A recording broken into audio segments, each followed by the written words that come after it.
Hello and welcome back to another episode of Read the Book First. This week is an extra special episode because we have our second guest on the episode.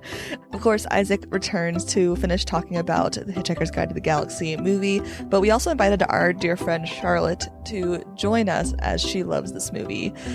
Due to the 2 microphone and 3 people situation, the sound occasionally is a little funky on the episode. I do apologize. We are a very low-key podcast setup, and by we I mean me. Also, due to Charlotte being here, Nori, our dog, was very excited, and so you will hear some Nori nails click-clacking as she loves Charlotte, as do we. So I apologize for that. You also might, if you listen very closely, hear some of Nori's snoring. She took a few naps during the episode. She's an adorable old lady dog. Anyways, I hope you guys are enjoying these episodes. Again, thank you for all those that have been rating us 5 stars. Please follow us on Instagram at Read the Book First Podcast. That's where all the information for the podcast is and where you can DM me about any thoughts or potential episodes. That would be wonderful. I like interacting with all of you guys on the Instagram. It's very fun. Thanks for listening and enjoy the podcast. Hi. Today we have Isaac's back to talk about it, but we have an extra special guest. For the first time, we're doing a 3-person podcast with 2 microphones. So we'll see how it goes. Yeah. Charlotte's here. Hi, Charlotte. Hi, guys. Charlotte is one of Isaac's and my friend, and who also I just have to shout out because she's always liking and sharing my podcast on Instagram and stuff. And I was like, she has a better job than I do, honestly. It's true. Better promoter than. It's true. I'm going to fire Isaac. You're hired. Because, I pay you so much to share my stuff. It's true. So we're going to talk about the 2005 Hitchhiker's Guide to the Galaxy. I just realized the movie. I just realized that my notes were open to the book, and I was like, why there's so many notes? I've obviously read the book. I have never seen this movie, but one of my best friends, which, like I said, the podcast last week, one of my best friends, Tori, was obsessed with this movie. So, there's bits that I, knew about, but I never watched it. Did you, Isaac? I've seen it before because it's one of Charlotte's favorite movies. Yes. We have this interesting trade where I, loved the book growing up when we talked about this. It's, it's my favorite book series of all time. And I read it so much in middle school and high school, but I'd never seen the movie. But it's kind of the inverse for Charlotte, right? Yeah, I had seen the movie a bunch of times, and I really like sci-fi. I actually liked Ender's Game a lot, which you talked about in the last episode. But Isaac convinced me to read the book, and I read it really quickly, and I really liked it. I thought it was quite humorous, but I definitely read it in the narration voice of Stephen Fry, from the movie. But, he's an amazing audiobook narrator, so, him doing Harry Potter and stuff, so it's fair. Yeah. That's fair. I mean, the movie has The movie's like the book, stuff. but different. All right, we're done. Okay. That's the podcast. But yeah, I guess we can just dive into the movie. Yeah. If you've not read the movie? Or seen the book. Do so, and vice versa.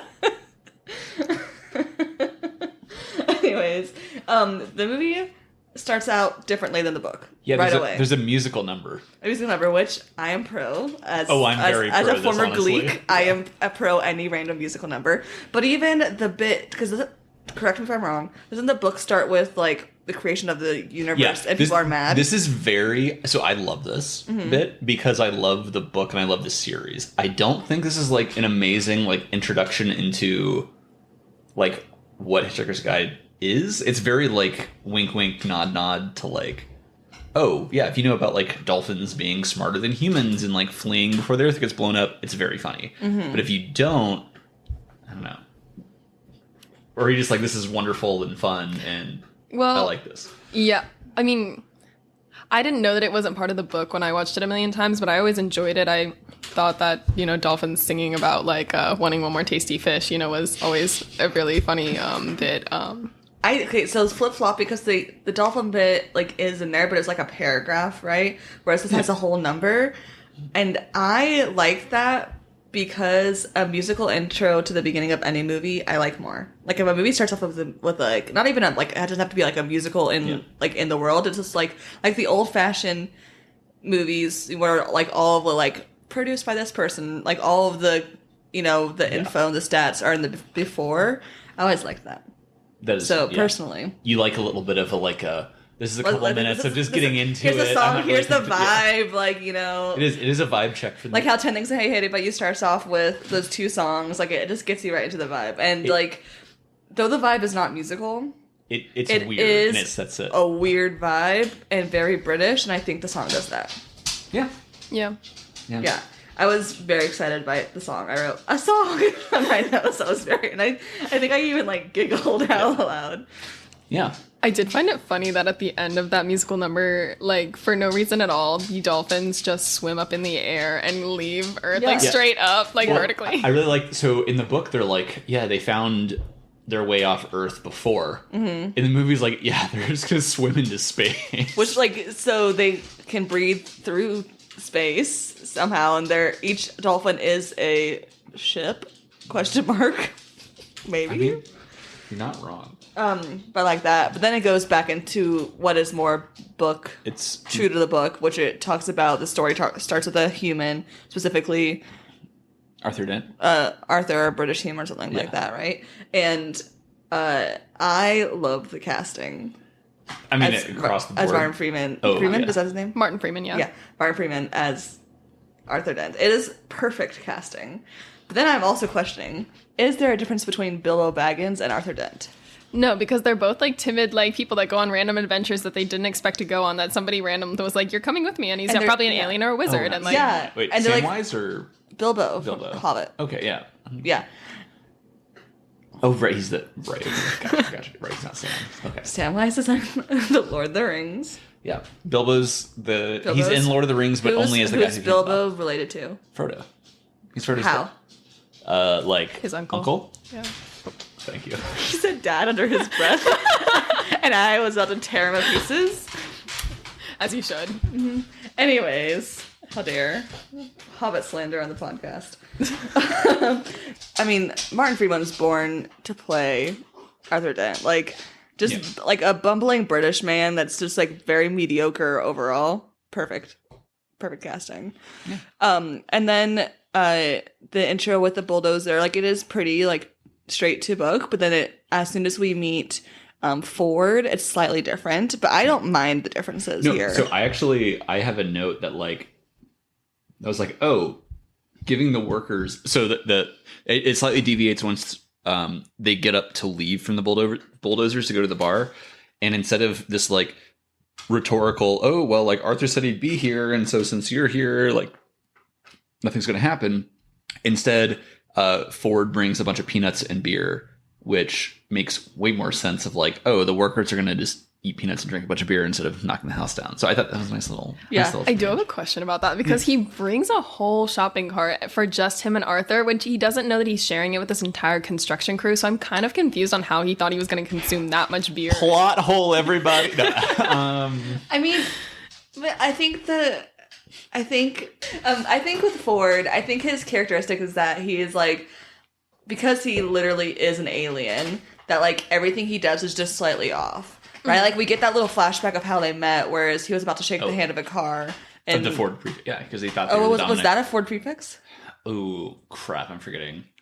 Isaac's car corner is going to fall through. The production is no longer going to allow Isaac's car corner on the podcast. I need to go watch it again. Yeah, I don't think it is. I think it's just a normal car. That'd be really good if it was. Yeah, it would. But that's he's he also is kind of a bubbly buffoon, but not in a British way, and now literally not from the planet kind of way, right? So everything he does is slightly off and slightly doesn't make sense to our human logic. So yes, it is weird that he has this grocery cart full of beer, but I don't know. Isaac, did you recognize the actor? No. It's Mos Def. I fucking love Mos Def. I know you do. That's why, the whole time you didn't say anything about it being Mos Def. And I was sitting there on the couch because, when we watch the movies for the podcast, we watch it at the same time usually just because we live together. But like, it's really annoying to not like react to the person and not like say things I have to like write down or type it in my phone. This is there. So most stuff now goes by Yasin Bey. I mean, he also that's his real name, and also went by that, and that's how he's credited in the movie. He was an actor in other movies too. Yeah. Anyway, Black on Both Sides is maybe the best rap album ever made, so go listen to it. I just felt very proud, and I was like, "That's Mos Def," and Isaac did not know because he's not saying anything right now. That's true. So I just feel like I one-upped Isaac. Point for me. Yay. In the Janessa column. And I did like that. Also, the differences that like we get a little bit, when they go to the bar. It's not like one for the book, but like I think it's the very bar similar, seems but it's very fun. That old lady at the bar who's just sitting there staring. Mm-hmm. Why? I don't know. Okay. So I had made a note here, and I want to know what you guys say. Okay. In all caps, right? First part, ticking off the quotes is what I wrote, and then in all caps I said, "But they aren't as good spoken." So I think time is an illusion quote. Yeah, well, like all that kind of stuff. Like time is an illusion. There's a couple other ones on the way in. I think so. This is not like an issue necessarily with the acting. Like I think they're good actors. I just think, and this is I think the kind of like witty, quippy stuff it like works better written, which is kind of opposite of what the two of you were saying about how you like to consume this. I think that you're a little biased because you read the book first, yes. and I've seen the movie a million times, and the spoken word is like iconic to me. I remember it, like I recall it in the way that the movie says it. Yeah. I don't know. That's just my thoughts, but that's fair. I think it is just like what you come to first. Though I will say, I did only look a little bit at, we might get this later, the show, the 80s show. Yeah, the 80s show. Where they have the like when Ford's like, lunchtime's time's an illusion, lunchtime doubly so, and then that's where they leave it in the movie. But then in the show, they're like they have a column in Reader's Digest for people like you. It's like a great little like quip back that I'm like that needs to be there. I think the bar scene's fine. Like I like it in the movie because we get to know these characters immediately, even with like. All the characters, you know who they are immediately, which is done well for such a weird movie. Yeah. And like a weird characters too, I do have one more thought about the bar scene. Arthur Dent is such a simp in that bar scene. He's like holding up the picture like, oh my god. He's like, oh my god, this girl like, and they literally met for like a few hours. And that's the flashback then to the fancy party, and he talks about it. Like it must be a recent like. And like, okay, and it is an intro to like the newer stuff they added, which we can talk about our feelings as it comes up. Yep. But yeah, he is a huge simp. You're right. I totally forgot I was in this like in the movie for a second. Yeah, because he meets Zooey Deschanel dressed up as Darwin. Yeah, which is a great costume. And she had the beagle for the HMS Beagle. Which was very good. Yeah, I will say. Not to be like super like she doesn't look like how described in the book, but she does not look like how she's described in the book at all. Mm-hmm. As in, she is not white in the book. Yeah, but she is in the movie. Mm-hmm. But I mean, whatever. I mean, also same with a lot of the other characters. Well, not same described. With Ford. Ford is a redhead. In the book. And Zaphod doesn't look anything like he does in. Although the casting choice for Zaphod on this flashback, I feel like. So when I was reading the book, my understanding was like, okay. Arthur was into this girl. He like talked to her a bit, and then she was like, "Oh, nah." This like Zaphod came on or Zaphod, whatever. And then she was like way into him. In the movie, it's way more like, oh, she was really into him, and then just they're talking for hours, but okay, with this story and as it goes on, of all the added stuff, this is the part that I don't like is that storyline. I think it's the weakest part. And like in the book, Trillian is barely a character. Like she does a few important things, but like she's barely there. And I'm sure in the later books, because I am still listening to the Restaurant at the End of the Universe, so I don't know much more about the rest of the books. But like, I don't know. She just like Trillian never stood up. Out to me. Whereas in the movie, maybe because I do really like Zooey Deschanel. I know she's a controversial. People like either hate her or they love her. I just can't unsee New Girl when I watch it now. Which, I mean, that's not a bad thing. Yeah. It's not a bad thing. It's not a bad thing. Yeah. Oh my gosh, can you imagine Winston in space and Nick in space? I want New Girl in Nick space. would literally be Marvin.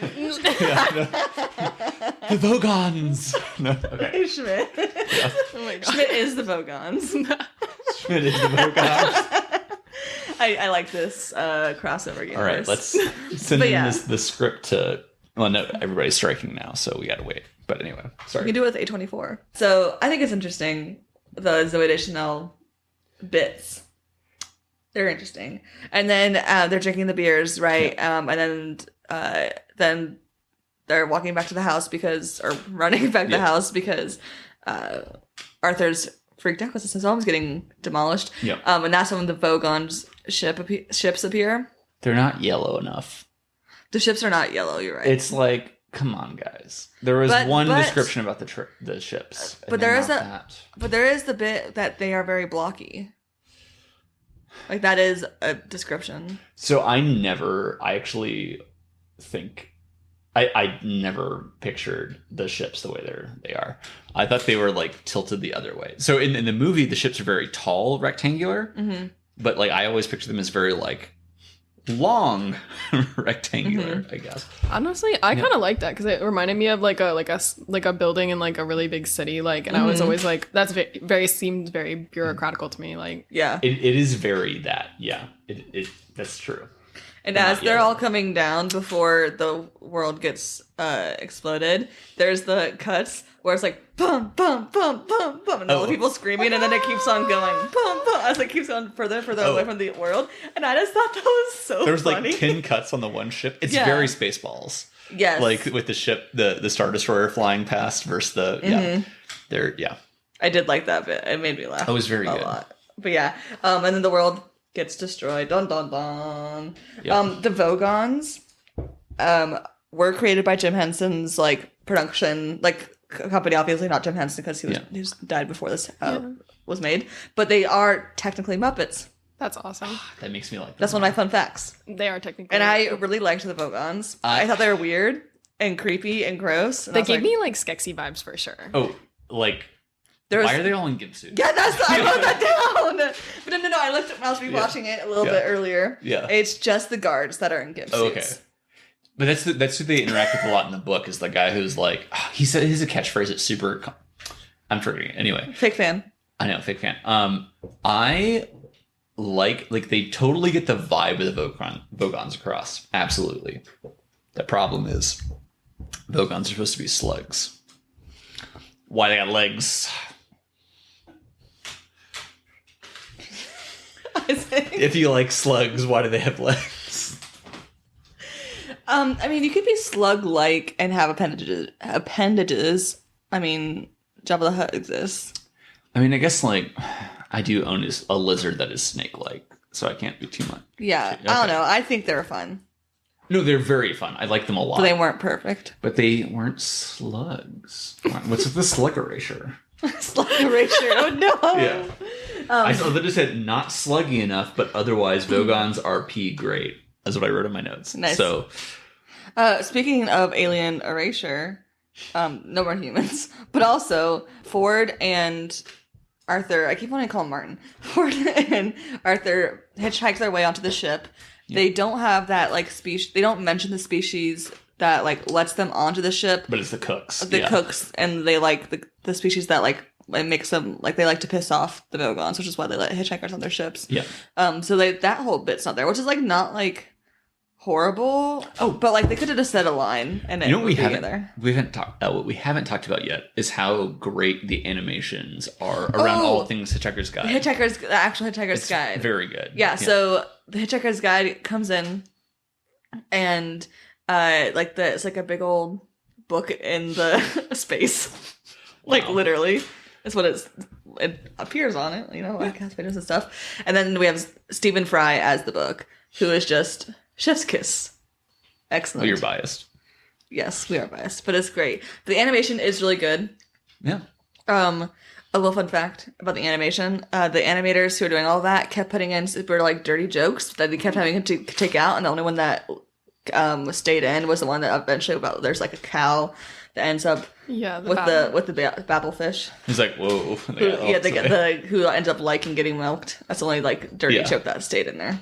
That's pretty good. But there's a bunch of apparently. So somewhere in someone's hard drive somewhere there's all this dirty jokes from this that got cut.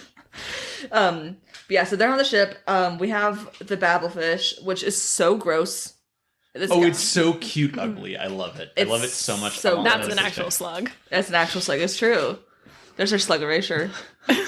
On this or representation. Note, I love how many practical effects are in this movie. It's absolutely not like we're gonna do practical effects till we die kind of movie. Like there's a lot of CGI, but like when they stick with the practical, it can be really fun. Like a lot of the Vogons are just they're Muppets. Yeah. Yeah. They're great. Yeah. So the babblefish grossed me out though.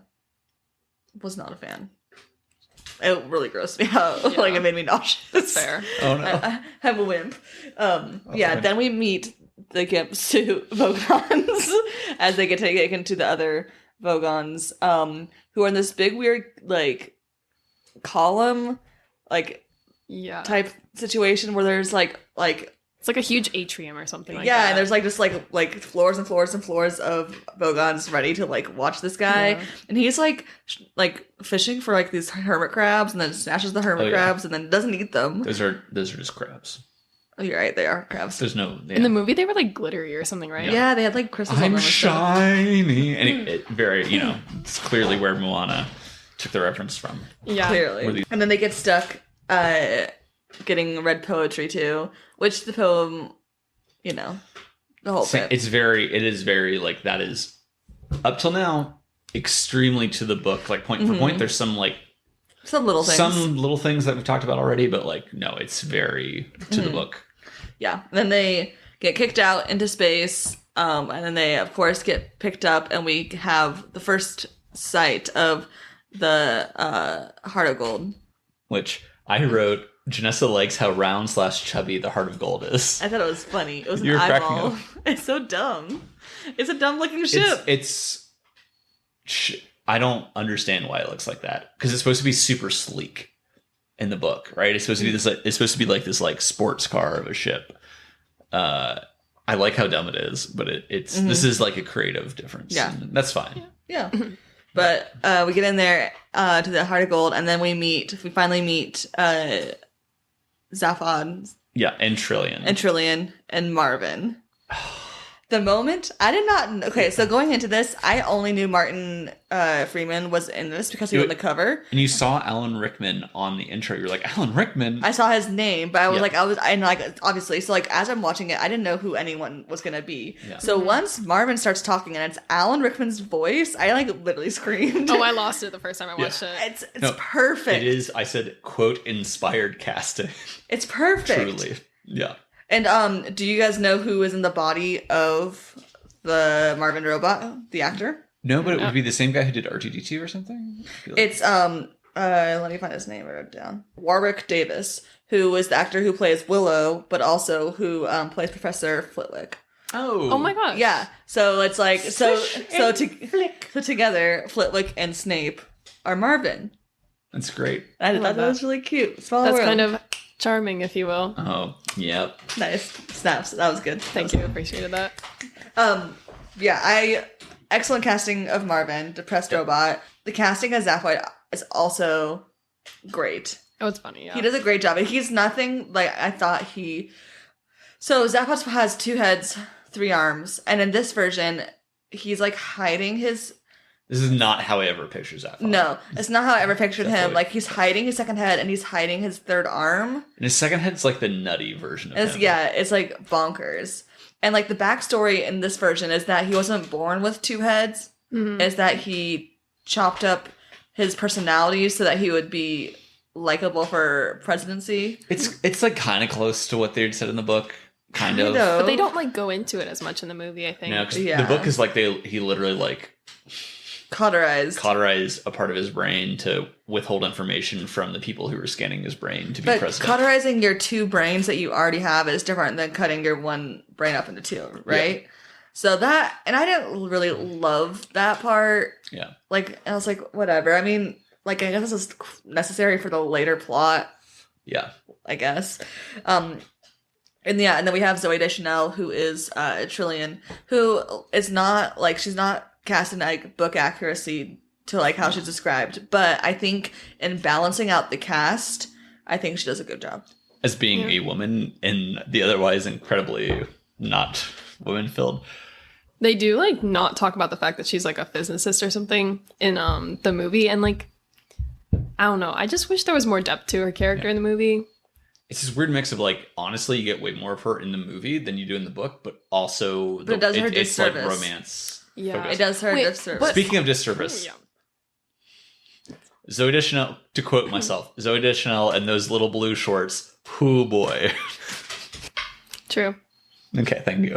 I feel validated. Yeah, you should. Sorry. It's not my forte. Not sure. So after they get on the ship, Yeah. Marvin brings them to meet. So everyone's meeting for the first Yeah. time. And fucking Arthur is like so salty and so like just obsessed with Zoe Deschanel. Like It's like, weird. Like he's It's like so he's in bad. like in the book he's he is definitely miffed. He's like, come on, man. Like I was talking to this girl and then you like took her like. But it's away. not his only, like...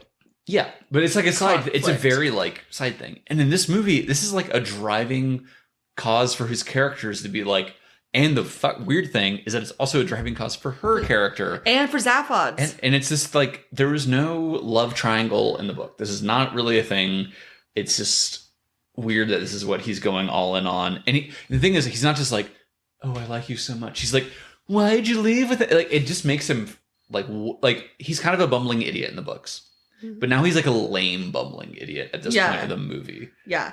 And like the whole like weird almost love triangle is the worst part of the movie. Yeah. Because it's like done so poorly. And then when I was, looking into just like the background of the movie, Douglas Adams wrote the first couple versions of this screenplay before he died. Yeah. They did hire someone else to finish it and just like add the bits. But they have gone on record many times saying everything new added, every plot thing new added to the screenplay was from Douglas Adams. So Which makes me mad. that is disappointing. Because I was just hoping like, okay, this love triangle is something that like production or like this new person was like forced to put in to bring in because they think that because classically women can't like the movie unless there's a romantic interest, right? Like this is the thing that. Especially in 2005, that's for sure a thing that was in the movie industry all the time. And so it gives that much of it, gives it that kind of vibe. And I was like, but it's... Yeah. I mean, if he wrote it, like, the only thing I can think is that it's written for, like, a symbolic sort of thing. Like, Trillian, she's, like, if we go back to the beginning of the movie where they're meeting at the, when they're meeting at the party, she's, like, Darwin, right? But he's Arthur is dressed as this European conqueror of Africa, and he's definitely more like he's got Ford in the Hitchhiker's Guide to the Galaxy, and then Zaphod's got the Heart of Gold. So I think they're supposed to be opposing like personalities, and she's trying to figure out. So if like that's the reason that he wrote it, or if there's like a better reason, like I can understand it in that way. But like I think it's an overplayed trope for sure. Yeah, they definitely missed it. Like, they were trying to, like, give the woman character, like, more screen time and more... Which is good. Like, it should be, because, like, in the book, there's, like, barely any from her or any other females. So like, that, like, cool, but, like, do it right, you know? But also, stepping back, there is just not a lot of... Like, you mentioned this a lot in the book podcast. There's not a lot of plot in the book. Yeah. Like there's like 4 bullet points and they're all like, it's very funny and I love it and it's wonderful. But the movie really tried to be like, well, I mean, honestly, if you're going to make a movie, you do have to add more plot points or else like, why would you just... You need like, higher stakes. It'd be like a 45-minute long movie. Yeah. So I get it. I get why they had to add stuff, but it is a little disappointing in the way they I did think, that. yeah, it's disappointing. I'm going to think about what would make it better for the end, so we can keep going. Oh, yeah. Then we get another change of a few other changes. I do like the news report info dumps, the background of Zaphod, and like that was fun. Yeah. I liked that. It was good a little bit. And him stealing it. He's like, I'm gonna kidnap myself or whatever. Yeah. Like just being silly. He actually didn't use his little stun grenade that he had in the book, so I feel like it could have been a little more book-like, but it's okay. I do like that we get them drinking the Pan-Galactic Gargle Blaster. Yeah. Yeah. That's a good little bit. I like that bit. Then the mice are not pets. They're just like hitchhiking on the hitchhikers, which is like weirdly meta, right? So like, and like the mice interacting with the ship constantly was like so silly to me. Yeah. You know? But we get the information from Zaphod about like the reason why he wants to go to Magrathea is different. Yeah. Right? I hate this. Okay, hate's very strong, but I do kind of hate this. In that, so one of the really fun things about Zaphod, this is how I always say his name, in the books, is he's just this super charismatic YOLO idiot. He's like, I've got this idea of what I should be doing. I don't have a plan. And he just runs and does it. In this one, he's like, no, I know all about deep thought and Earth and like the answer to the life, the universe, and everything. This is why we're going to Magrathea. Instead of just like, well, I have a feeling that I should be going here. And I get that it allows for very easy, like, here's the explanation of these different things. But I think it makes him less interesting because it makes him less dumb. And there's this sweet spot of dumb and charismatic that makes him more fun. Yeah. Yeah. And going to Magrathea, like, they went to Magrathea to explore it, right? Not to the deep thought bit. Yeah, So. I don't think Zaphod ever mentions deep thought in the book. I don't think he understands it. Yeah. It's a full Slaughter Bark Fest thing. Yeah. So that's, like, a bit of a bummer. And then we do get the information, like, everything but that the mice created or wanted the Earth to be created, right? We get almost all that information then, which is interesting. Yeah, it's earlier than we get it in them. Yeah. The Voga start chasing them again, right? Yeah, so this is a whole thing that is not in the book. Of them, like... Keep getting chased.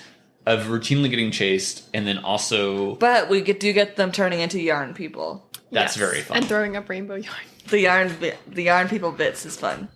I like the bits. That is excellent. Yeah. Ready for the next part where Always. we get lots of inaccurate bits. It's okay. I wouldn't even say it's inaccurate. It's just a whole ass different story. Yeah. So this is a lot of the newer information. And you can correct me because you've actually read all the books. A while ago. Once upon a Yes, time. yeah. At least. I have not. Yeah. That there are some references in all this new information that are referenced also later in the books, but the actual like characters and stuff. That's what from my Googling, my reading on Wikipedia has done. So they are trying to get to Zaphod's nemesis, who was his nemesis in During the presidential race. And like we get like the information that the dude had a smear campaign about Zaphod, but like that's the only He's thing like, we don't vote get. for stupid or something. Yeah. That's all we get. So like, why are you that angry, dude? You know, like Was he that angry, or was he like, I need to figure something out? I thought it was like, He like goes up to the planet and he's like, I have a score to settle on this planet or something Oh. like that. I don't even. It's like so angry. yeah, he's so angry, like it's unrealistic. well, men, am I right? All right. But yeah, so they go down to this planet, and they essentially enter this building that's like a church, and all these people are wearing the handkerchief church. So they're all wearing these handkerchiefs, and they're all praying to a handkerchief, and it's just like this bit is like, okay, this was written by Douglas Adams. This is just let's make fun of church in general, like in religion and organized religion in general. Like that's like. And like this just like oozes Douglas Adams, this bit, which is like why it's not terrible, but it's also just weird. Yeah. You know? I mean, my note was that the Sneeze Church is incredibly Monty Python. Oh yeah. Like when they're like sneezing, and Agreed. It's very Monty very Python. bad. But then we have the guy whose name is Huma/Huma. Hamakabula. Hamakabula, thank you. Hamakabula, who is so creepy. Yeah. No, Like they he actually like made him like he's a, like the eyes like are and a like spider and his leg. spider robot legs that grow like And then he like walks across the table like on his food, into his food. Have you no manners? No, thank you. it's just power move though. I guess. My line was just adding a whole last plot line to make the movie have a plot. Was my comment. I mean, it's true. Yeah. And like it's weird because he has the coordinates to Magrathea, just happens to. And so immediately Zaphod's like, "Wang, we need those. Crazy time." And what's the guy's name? Hamakabula. Hamakabula is like, "Okay, but I need some collateral. I need your Wait, some what? collateral. Collateral. He needs some collateral." And His pores have been off, so he needs to.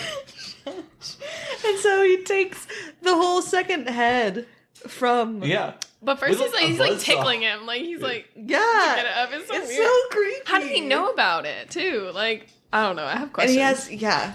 Also, he like takes it off with like a saw, and then it's like, oh no, it's totally perfectly fair. And there's no damage. It's all great. It's like, what? I mean, I like sci-fi that breaks rules, It's true. True. but like it's Ooh. weird. Yeah, so they make the trade. He gets the coordinates to Magrathea. But as they're about to leave, oh yeah, they're on this weird planet. I forgot. Yeah. They're on the weird planet. It's like marshy and spooky, and Ford's like flirting with his giant legs. He's like, oh, he's like, I didn't forget about you. Yeah. Yeah, it's like I got stuck on a planet. I swear, like fuckboy Ford over here. And it's like a creepy planet. It's just fun. Like that's why I think this movie needed more weird aliens, and I think this part was like. Weird aliens. Yeah, here we are, which I liked.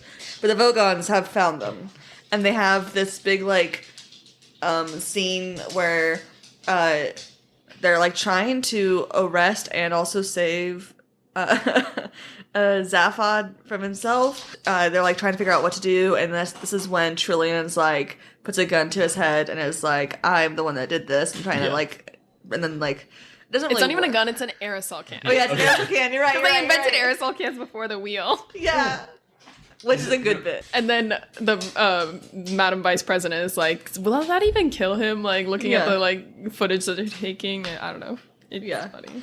And like, and they're like doing, and then so gunfire starts going off, but like the Vogons have like comically bad aim is like the whole thing. Oh, yeah. And so like they run through, but then they do get caught, or they almost get caught, but then Trillion does get caught by the Vogons. Right. Because of course, the only female has to be a damsel in distress. And that shot when that happens is so quick. They're just like, they're getting him out of there, and then the next nanosecond, like, Trillion's gone over top of the Vogon's shoulder being carried off. Yeah. It's, which is like they needed a reason to go to the Vogon planet, I guess. Yeah. But like, they just needed more time filler. This is all this part is. It feels yeah, like. legitimately. No, it is. Yeah. Yeah. The Vogons take off, and like they follow them to the Vogon planet. Well, not even. They're in the ship, and something's up with this ship, right? Because they have to go to the escape pod. It's like a whole thing. Is it the navigation down? Is that Yeah. because of the mice eating the cords? Yeah. The mice eat the cords, yeah. And so the navigation's down, and so they have to get into the escape pod, and they're all crammed in there, and Marvin's being Marvin about it. Yeah. Before we get into that, we need to talk about Eddie real quick, but I mean, we already talked about him being like American coded in the book. He is Lieutenant Dangle from Radio 911, I'm almost positive. You guys aren't cultured. Anyways, he's great comedy, wonderful, is American. So we are right, basically. And he still has that happy-go-lucky voice when he says, like, hi, guys, I think my navigation's down, or... Yeah. It's so funny. So they end the little escape pod, and they go and they land, they crash land onto the planet. And then the door opens onto those pretty crabs. Yes. A little fun fact about the plane crashing. Let me go to my fun facts section. When the emergency pod crashes, the sound is made by the same plane from the end of In the Flight by Pink Floyd.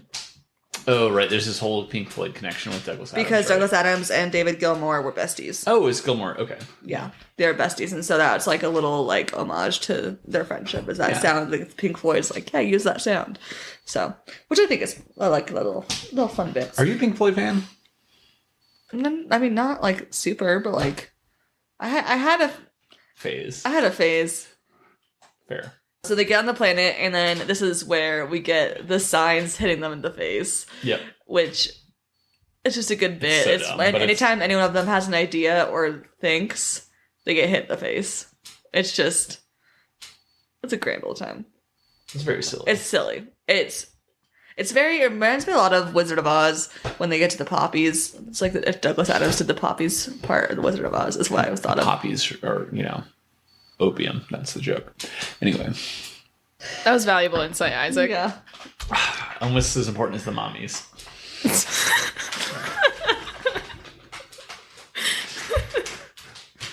But they eventually get to the building on the Vogon ship, and it is just... On the ship or on the planet? Planet, sorry. What's the planet called? I don't know, Vogon. It's Vogue Sphere. Thank you. Sorry. They finally get to the building on Vogue Sphere, and it's just like the DMV of a planet. It really is, yeah. It's Which fits the whole Vogon. Fits the whole Vogon They're not, vibe. quote-unquote, evil. They're just incredibly, mean and rude and very bureaucratic. Mm-hmm. And then there's this whole bit, and, cute little Arthur's like, I've got this, guys. I'm British. I know how to queue.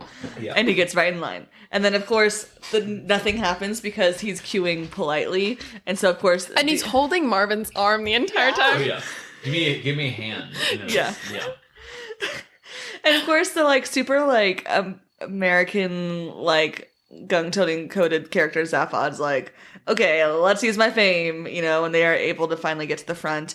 Another little fun fact is that one of the aliens in that DMV line was an alien, an actual, prop An actual guy. alien?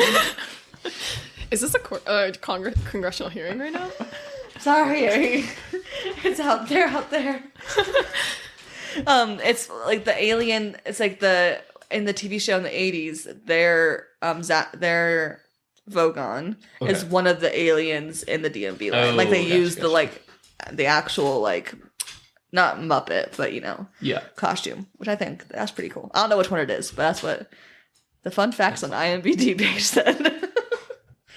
And then there's a whole scene where we have Trillian who is getting interrogated, and they're like, "Oh, you're from Trillian or Trisha McMillan from Earth," and they're like, "No, you're not," because she doesn't know that Earth doesn't exist. Oh, yeah. It was a whole big thing, and then cuts back and forth between that and the DMV line and Arthur trying to get all the different paperwork right, which they eventually get right, and this bit is funny. Yeah, it also is very Douglas Adams. Paper, and it's Yeah, it is very funny and also slightly triggering for anyone who's done DMV issues. Yeah. But then they eventually are able to release, they get the papers to release Trillian. They had to get a presidential sign and release. Yeah. Which is Those ones are blue. Hold on. Wasn't the first paperwork they filled out blue as well? That's kind of the joke. Was it? I'm pretty sure it was. I'm not 100%, but I think it was. Anyways, if that's not true, then... I don't know. Egg on my galactic face.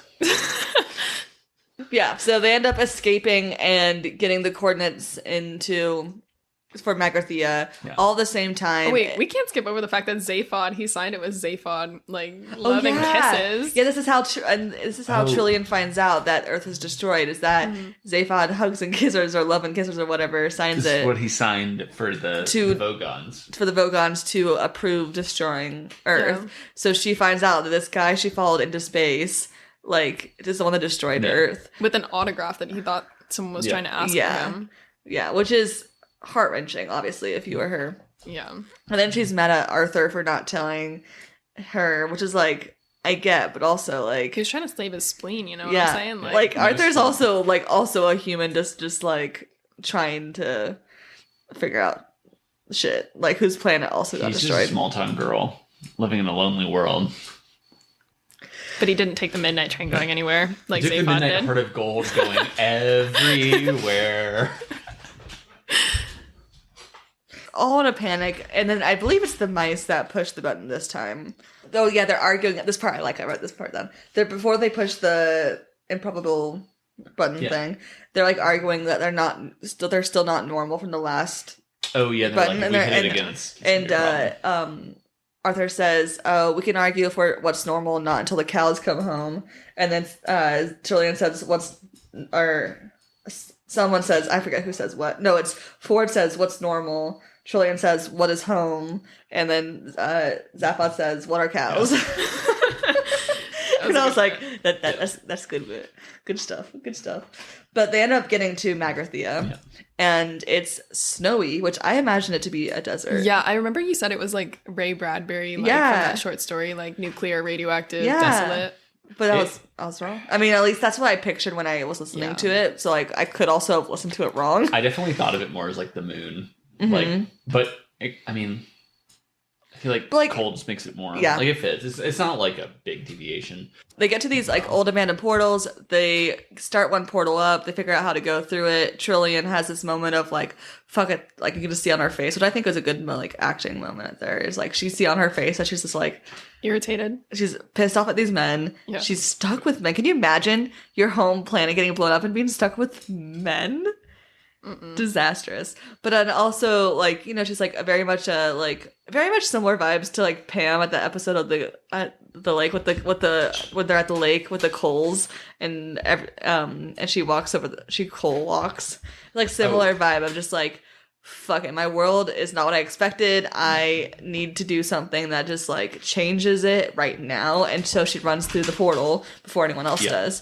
And then they all follow her, and of course little Arthur just takes too long to go through, and it closes before he goes through, which is just like... I like this. I like this bit too. Because in the book, he just stays with the ship. Yeah. And there's no like, oh, I'm unsure of myself, or I'm like wavering in my convictions, which is actually shown very well in the movie. So I think this is a great little change from the book. Yeah. Honestly. I like where Marvin is like, and the portal closes, and then Arthur's like frustrated, like he's fallen through into the snow in the back of the portal because it's like obviously not still on.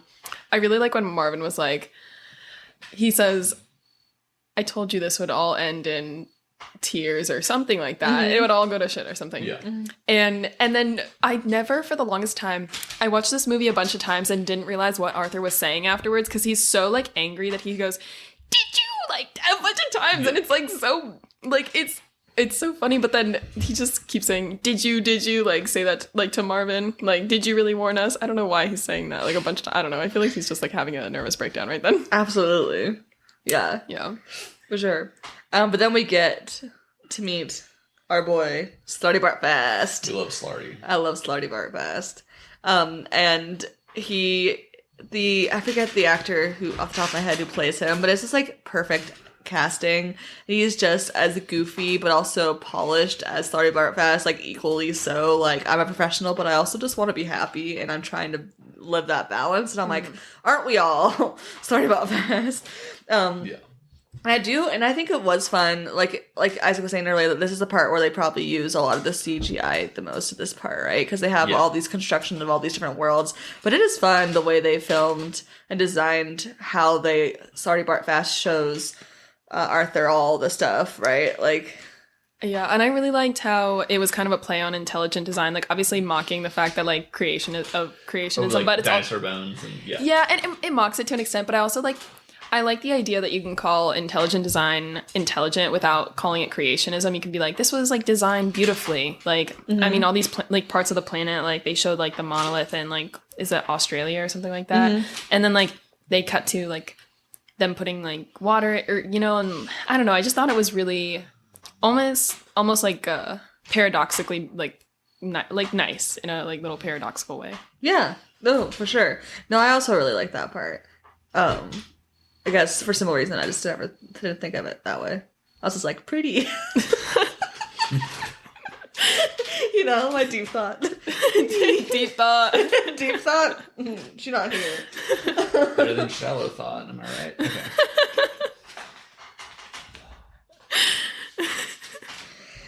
Speaking of deep thought, we cut to our bros at Deep Thought. Deep Thought's sitting there watching cartoons. Watching, I know, Which sorry. Deep Thought has absolutely nothing to do with Magrathea. Exactly. I think, in the book, right? Like, there's no... No, they just, like, Yeah. Slarty Bartfast tells, like, the backstory. Slarty... You know, like, we get that information when they're at Magrathea, but she's not at... I'm saying Deep Thought as a she. She is a she in the movie. So, but I really enjoyed Deep Thought's, like, we haven't really talked about, like, the flashback where we have those two kids who then are eventually come back and they have gray hair. Like, I thought it was fun. Like, it's a little, like, it's silly enough that I thought it was fun. But they also, I forgot, they have to get the gun for Hamakavula. They're getting the point of view gun. Yeah. I keep wanting to call him Hummus. I think you just should. His new name is Hummus. Hummus Tabula. Yeah. What, Hummus Tabuli. Oh, tabbouleh? Tabuli's something good. It's another Mediterranean food. Oh, I thought you were saying a name. I was like, what? No. It's Tabuli's like a... Bet on HelloFresh. Oh, like from Meza. Yeah. Yeah. It's Okay. it's some kind of green veggie ground up. Yeah, it's very good. Yeah.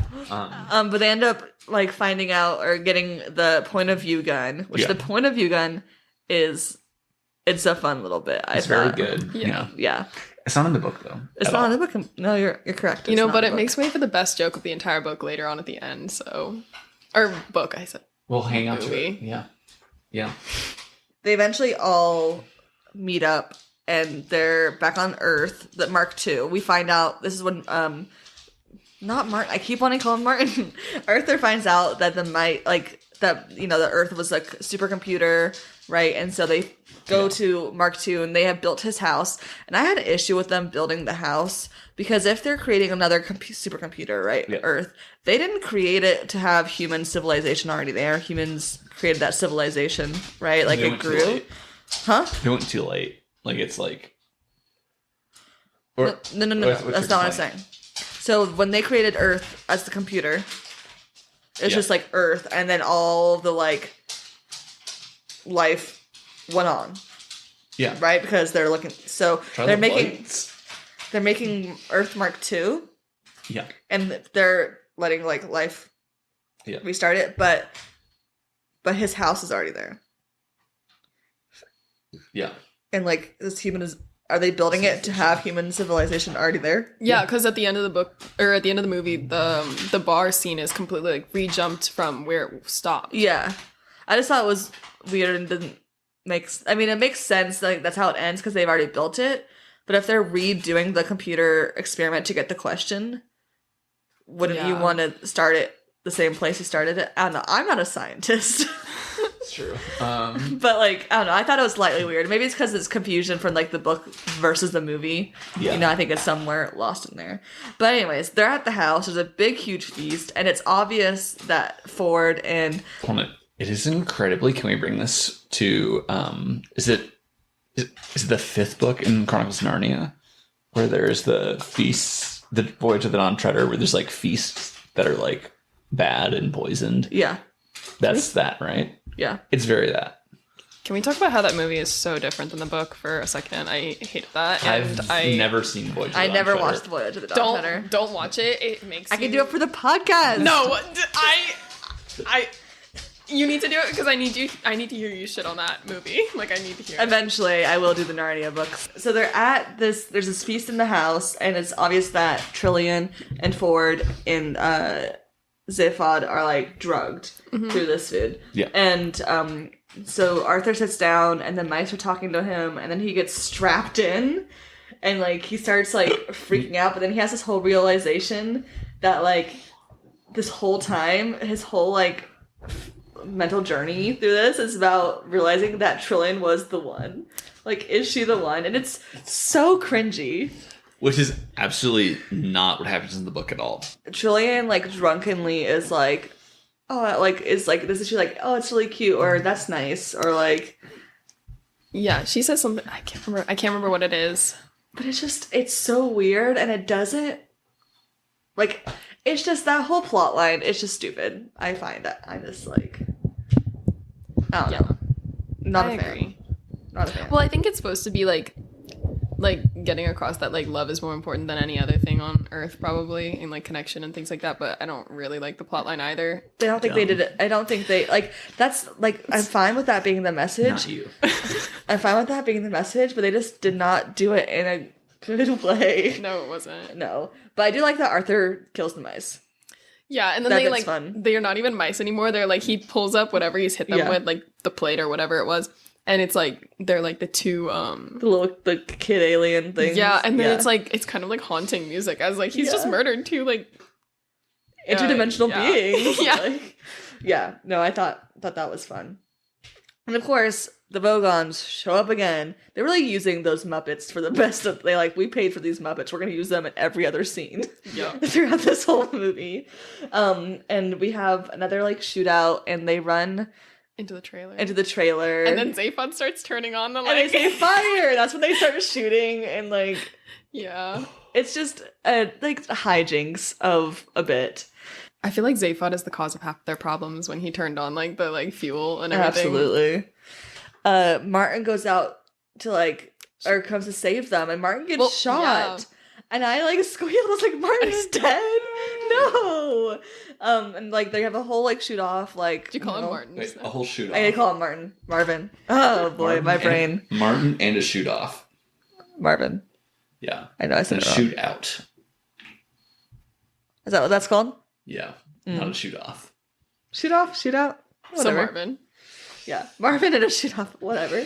But Marvin is shot, and I'm so sad. But then he gets up and he gets the POV gun. Mhm. He just magically has it with him now. Yeah, and POV guns all the Vogons so that they are all uselessly depressed, It's and it saves their lives. They all fall backward and they go, I'm so depressed. So depressed. Okay. So I want to know. How does it shoot them all collectively? I'm curious about that first. It's he holds it, which is different. You know, when you just flick the trigger, it's like on a line, and when you hold it, it's like a charge attack. That Oh, hits okay, a okay. line. So it's clearly very video game inspired. I don't think this version is anywhere near as fucked up and funny as the book's version. Mm-hmm. Okay, do tell. Do you remember what happens in the book? Charlotte? No, the one Okay. that's seared into my brain is the movie. So there's some cops that are chasing not Arthur, but the rest of the group. Zaphod for stealing the ship. Yeah, Zaphod, Trillian, and Ford, and they're like shooting at him with like kilo zap guns, which I'm pretty sure is correct because I know my shit. And then all of a sudden they just keel over dead, and it's not like a whole army, but they go back up, and instead of being like, "Oh, I'm all set," there's a ship that's like the cops' ship that is like smoking, and they talk to Marvin. Marvin's like, "Yeah, I talked to the ship. I told him like my views on life, and the ship killed itself." So like, it's more fucked up because it's like a ship commits suicide because it's too depressed. But it's also, I don't know. I think it's maybe a better bit. Yeah, than but a whole they- bunch of Vogons being very sad. Imagine trying to make that into a movie bit, Yeah. and it one playing over well with audiences, and two easy to film. Like it'd be tough to film a little bit. Yeah. And no, so- I mean, it's tricky. Yeah. Arthur is asked if he wants to change anything on the planet since the people who got to create the planet, like, are no longer there. And he's like, yeah, I want to change one thing, and it's that I'm not there. And so they create the planet as if Arthur and Trillian are not there, so that they can go and like off an adventure. And I think this is where we get that like little like montage of like the cells. Yeah. And then amoebas, and then like going into all the stuff. And I like that, like, it's beautiful. It's so beautiful. No, I love that bit. And it goes all the way to like then showing up at the bar, and then everyone's at the bar like they were at the pub. Sorry, Brits. The pub. But I really liked the montage at the end. I hate the kiss that they kiss each other at the end. Stupid plot line. You know what I thought was funny though is when the vice president and Zaphod though get together because she's been jealous of Trillian the whole time. Yeah. And Yeah. Yeah. because she's pretty and Yeah. Yeah. No, I have. Where is the brunette? Like the brunette commander? Like where she's in the OG story is just this weird extra, like, let's make this love triangle, like, resolved. Mm-hmm. She's like, I'm so upset, but like, I guess if I can, like, hang out with Zaphod, then I'm okay. But yeah, I think the montage does end the movie really well in a really beautiful way. Before we go into, like, our actual opinions, because I know Isaac's gonna go off on his opinions, here are some fun facts. Since the book was published, they were trying to make it into a movie, but Adams was really afraid that they were going to make it into essentially what Star Wars with jokes, which is funny because Spaceballs was later a thing. And Spaceballs is a better movie. Wow. Anyways, in the 80s, during one of the times they tried to make it into a movie, Bill Murray and Dan Aykroyd were interested in an early adaptation of the movie, but it fell apart because they ended up getting attached to Ghostbusters. So there's a world where they were in an early version of this movie, and Ghostbusters does not exist in a world. That's a possibility. This reality is better than that reality. I figured you'd think that. Yeah. Douglas Adams wanted Hugh Grant to play Arthur Dent at one point, which I think a young Hugh Grant would have made an excellent Arthur Dent. But when Deep Thought is explaining 42 as the answer, it happens at 42 minutes in the movie. Oh, shit. That's really good. Really nice. The director, Garth Jennings, was first a music video director, and he directed music videos for R.E.M., Beck, Radiohead, and Vampire Weekend before switching to film. And I'm like, that's a good playlist. He also eventually directed and wrote Sing and Sing 2, which... Holy shit, what a fall from grace. What? Sing and Sing 2 are good movies. You enjoyed Sing. Yeah, I wouldn't call it, like, a good movie. I did enjoy it, but it's not like this, like... I cried at both those movies, and I did not cry at this movie. Yeah, that's surprising. So people who auditioned for Arthur Dent, who did not get it for various reasons, are Johnny Depp, Robert Downey Jr., and Will Ferrell. I'm so glad Will Ferrell didn't get that. Okay, right? Actually, I was thinking Will Ferrell would be hilarious, but not good. He would be good Zaphod. Yeah. Yeah. But not... None of them, I don't think. Who else would be a good Marvin? I feel like you can't beat Alan Rickman. Alan Rickman, you really you can't beat Alan Rickman. I just, like, whenever I listen to that, like, his voice, I'm, like, hearing Snape in all his depressing ways, or... I don't know. Absolutely. I really enjoyed the movie. I like watching sci-fi more than I like reading sci-fi. And I think this, like, it was just fun.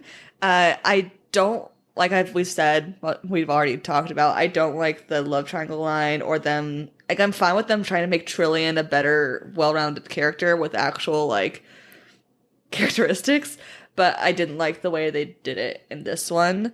In a perfect world, I think they could have, instead of having that, they could have just, like, gone on little mini adventures where they kept going to weird planets and getting into small little trouble before they got to Magrathea, and I think that would have been fun. It would have been very Doctor Who-like, so I understand why they did not do that, because it's essentially a Doctor Who episode, which, like, a lot of Hitchhiker's Guide could be a Doctor Who episode since he did write on Doctor Who eventually. So, but I really enjoyed it. I don't think it's a perfect adaptation, but also, like, the book is an adaptation of the radio play. Yeah. You know, the TV show is an adaptation of the book. This is an adaptation of everything beforehand. So I like that every adaptation of this world is different. And it's like they're all different. They're all like cousins. And I like that. So it is, like, super unique in the format of, like, oh, they wrote a book and they made a movie out of it. Like, that's not the story of Hitchhiker's Guide. It's a little too BBC for me. I think, like, honestly. I don't, like, dislike it. I would just much rather read the book than watch the movie. I think my big problem with the movie is, like, there's way more content to reach into harder on on other books, and, like, you could have just done that. And, like, they literally cap off the movie with, like, oh, I'm hungry, let's go for a restaurant, like a bite at the restaurant at the end of the universe. And it's like, you didn't need, like, the whole Vogue Sphere story. You could have just, like, gone to the restaurant at the end of the universe and then done the other stuff that I totally forget what happens at right now.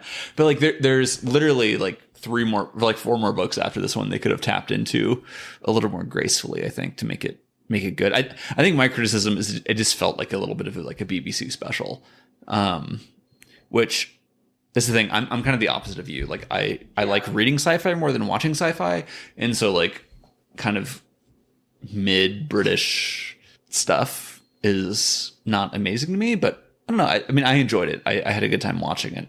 I would watch it again. It's just not necessarily the thing I get most excited about. This is my favorite movie. Like, I have 3 favorite movies, like this one, Lady Bird, and Saving Mr. Banks, and I have watched each of them at least like 25 times probably. What a great 3. Right? Letterboxd 2? No. Wait, are you actually? No, I legit, I love Saving Mr. Banks. Oh my god, that makes me cry every time. Like Every time. I've only watched it once. No, I watched it like way too many times and I cry every single time. This is definitely my top 3. I actually show this on like first dates with guys all the time. Like if I'm ever hanging out, like being like low key on like a first few dates kind of thing, I want them to think I'm funny. So we end up watching this movie. I mean, honestly, good move. I hope no guy that I've ever dated listens to this podcast. You're special, we promise. I don't know. I think from this movie and from the book too, like there's a lot to unpack. Like even if it's like satire and philosophy and like all of these different like sciencey things all together, like it's good. I think, I don't know, like even just like simple things like when they have the like cell and the amoeba and then everything, and you're kind of like, oh yeah, they're going from the like endosymbiotic hypothesis, they're going from the smallest thing to like up to like these high, not higher level life forms, but you know what I'm trying to say, like I don't know, I really appreciated like just everything about this movie growing up. Like it was one of my dad's favorite movies, and like I've watched it like so many times with him, and then like watching it on my own, and then like trying to like unpack each part of the movie, or like before I ever, met Isaac and had to read the book. But like trying to unpack the movie, like, oh, like the reason she's Darwin is because she's like sort of at one with the world, whereas like he's a little more like sense, and like, or Arthur's like models like sense, and like Zaphod, I forgot his name for a second. Zaphod kind of models like sensibilities. He's I don't know, even if it's a terrible love triangle, which I agree with, like I don't know, I just really like appreciated a lot of the symbolism in the movie, and like just this is one of my favorite movies for sure. Yeah. I mean, I think it's not a bad movie. Like if I had not read the book, I would have been like, if I had seen this in 2005, me in 5th grade would have, like my friend Tori, would have made this my personality. Absolutely. Like it is just like weird enough and like referential enough, and like I was nowhere able to understand satire at that point, but like eventually I would have like loved it. But as someone who read the book first, I think the book is better, I would say, but the movie adds stuff. I feel like if you can take it as an adaptation, and as to me, because Douglas Adams did write all the extra new stuff, like minus the love triangle, I take it as just like an author doing fan fiction essentially, and like, which I don't mind. Which also, like, that is literally the author doing fan fiction is maybe like never as prevalent as it is in Hitchhiker's Guide. World, yeah. Like literally, if you read any forward ever to anything to Hitchhiker's Guide, it's like, well, this is like the canon, and then I wrote something else that completely invalidated the canon, and then did this other thing that invalidated the canon that I invalidated the original canon with. Yeah.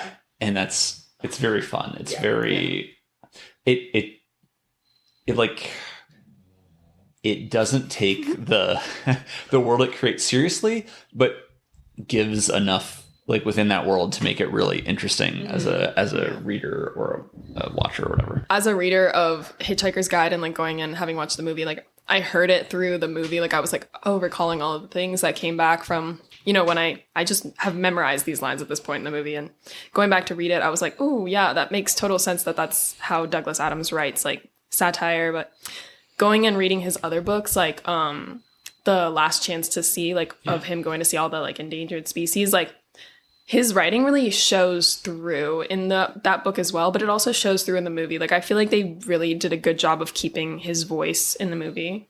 Yeah. But no, I agree, definitely. I also watched the first episode of the 1980s TV show.